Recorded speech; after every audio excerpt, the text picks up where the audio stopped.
Hi everyone, I'm David Fisher, and this is Presidential Chronicles, the series of books and videos on American history as seen through the lives of the presidents of the United States. This episode is from the life of James Garfield, and the focus is Leader of Men. The year is 1861, it's April, the Civil War has started, and President Abraham Lincoln has put out the call for 75,000 volunteers to come from the North to help suppress the Southern Rebellion. They needed volunteers because the U.S. standing army was actually quite small, only about 16,000 men. Some of those were being siphoned off to go to the Confederacy, so this was going to be very much of a volunteer effort to bring those citizen soldiers forward to try to help fight to preserve the Union. James Garfield was ready for that fight, and as a politician, a state legislator, he thought he had an opportunity to come in as an officer to lead men into battle, maybe a brigadier general or at least a colonel to help lead a regiment. And many politicos were pleading their case to Governor William Dennison of Ohio, who was making these kinds of decisions. And initially, Dennison balked at Garfield. He told him, look, I need you in the state legislature for now. So he did not get one of those early officer positions. Well, Garfield wasn't going to sit around in the State House when there was a war to fight, so he looked for the other avenue and actually just to go join a militia unit that was raising its own troops. Many of them were electing their own officers. Maybe that's a way to get in charge of a regiment of his own. And so he tried that with the Ohio 7th, helped recruit a bunch of people, but in the end they elected somebody else the colonel. Same thing with the Ohio 19th. Brought in a lot of people. Once again, they elected their own colonel. So he's still on the outside looking in when Governor Dennison came calling again and offered him a position as a lieutenant colonel, the number 2 in a regiment. And this time it was Garfield who balked a little. He said, you know what, that maybe is a little bit lower than my station warrants, and I'm going to wait it out and see if he can find one of those colonel spots at a minimum. Well, after a couple of months, he decided he wasn't going to wait any longer, because when Governor Dennison kept calling, he came back and continued to offer him a lieutenant colonel position. In August of 1861, Garfield said yes, he was ready to go into the fight. To begin with, though, he was the sole member of the Ohio 42nd Volunteer Infantry. There was nobody else in that unit. He had to go raise all those troops himself. And so where did he start? Close to home, the students at Hiram College. Many of them had wanted to sign up already, but they really wanted to go together. And here's a chance to go fight with their principal in charge. This was a perfect situation, and 60 of those students signed up to kind of get the momentum going to help build the Ohio 42nd. And they would be fighting for James Garfield because within just a couple of weeks, Governor Dennison changed his mind. He elevated through promotion Garfield to a full colonel, so he would be running with this regiment. He also had a lot of work to do, not just to learn what the military arts. He read as many books as he could. He started drilling his men, but he also had to get provisions. He had to get supplies, uniforms, weapons. All of this had to come together. And finally, in December of 1861, the regiment, the Ohio 42nd, was ready to go, and their focus was going to be the eastern part of the state of Kentucky.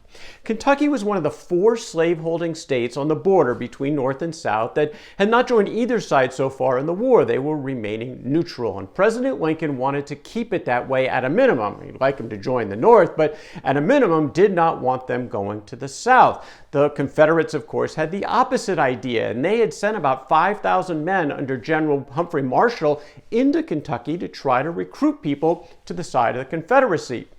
The job for Garfield was to kick them out of Kentucky. And Garfield met with his commanding general, Buell, who was the leader of the Army of the Ohio and the leader of this area.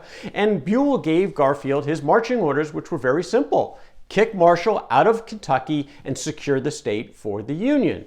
Now, he also warned Garfield, you're kind of going to be on your own. This was really in the middle of nowhere. There were very few roads, almost no communications whatsoever. So he gave him his marching orders. He knew his task, but Garfield was going to be very much his commander on his own, trying to figure out how to accomplish this mission. Well, everyone from the North under Garfield's command started converging on the town of Catlettsburg. These are soldiers from Ohio and some from Kentucky to help fill out this group. There were actually about 3,000 men, much more than a typical regiment, who were coming together for this fight. Their path was to take the Big Sandy River as their source of transportation and source of supply right from Catlettsburg, there at the mouth of the Big Sandy. And they were going to go after Marshall.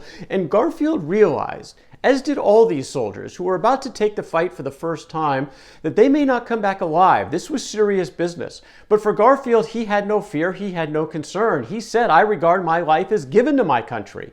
I am only anxious to make as much of it as possible before the mortgage on it is foreclosed." Similar sentiment from many of the men.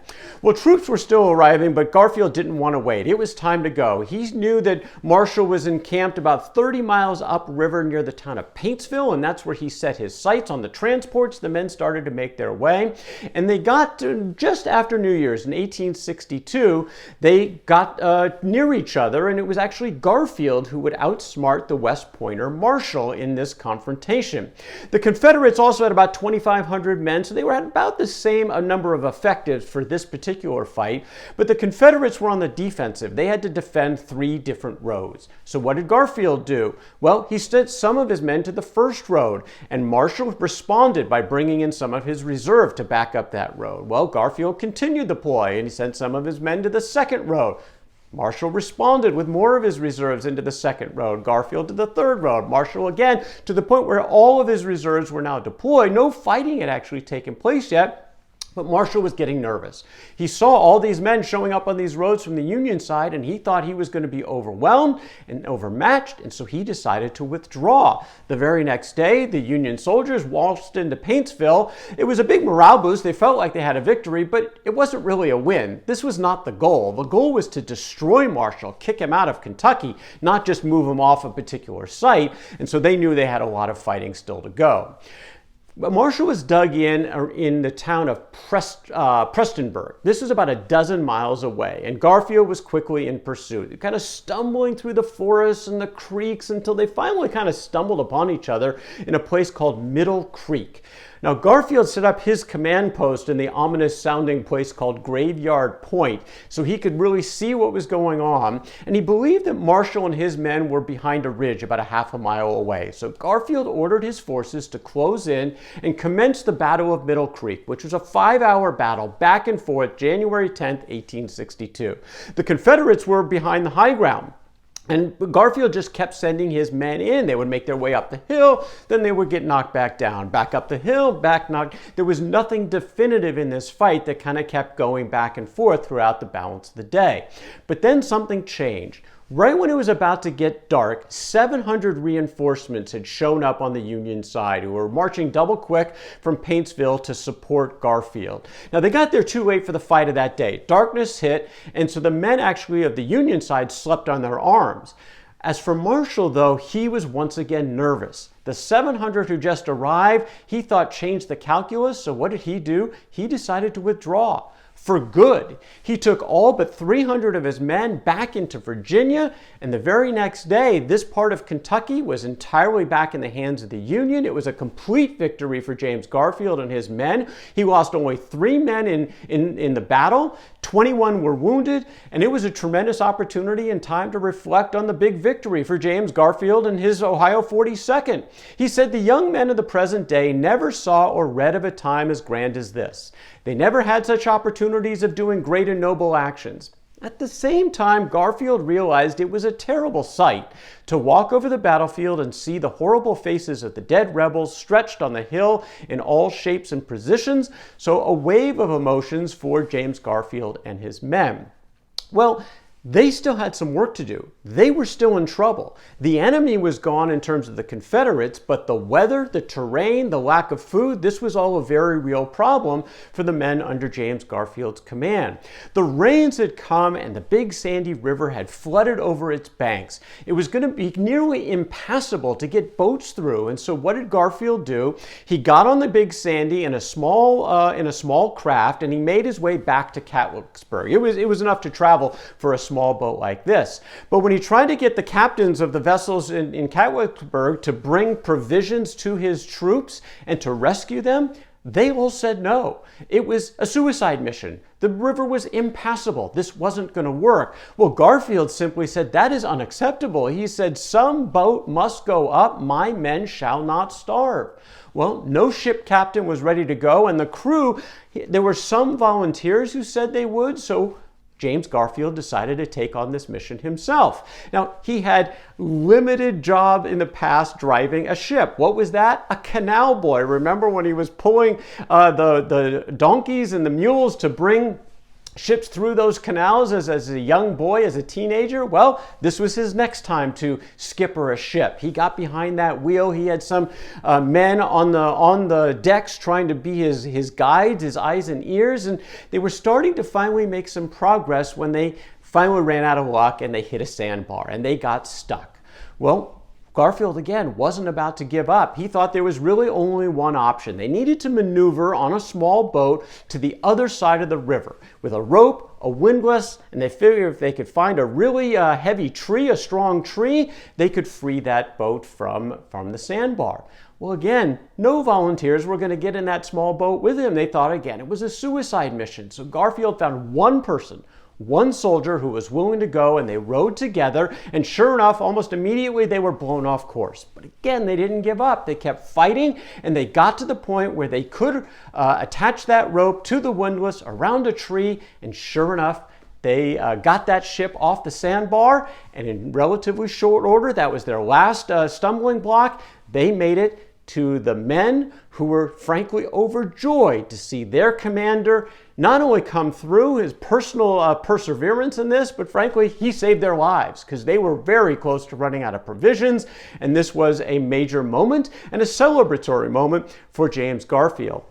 He was celebrated not only by his men, he was celebrated by others. He was promoted to Brigadier General after this win at Middle Creek and the victory of kicking the Confederates out of Kentucky. He got his single star by no action of his own, and that was important to him. He wasn't out lobbying for it, it came to him. Garfield said he called it the law of my life. I suppose I am morbidly sensitive about any reference to my own achievements. I so much despise a man who blows his own horn that I go to the other extreme. Same in politics, he wouldn't pursue. If somebody wanted him to run for a race, he would agree to it, but it was not something that he was going to chase for fear of it coming back and being sort of an ego thing, and that was so against his personality, he wasn't going to do it. He was pleased to receive the single star, though, without any effort on his part. He was a little bit sad because this meant a reassignment. Now he was going to have to go run a brigade, so we knew he was going to have a new job, but he still had one more job to do in Kentucky.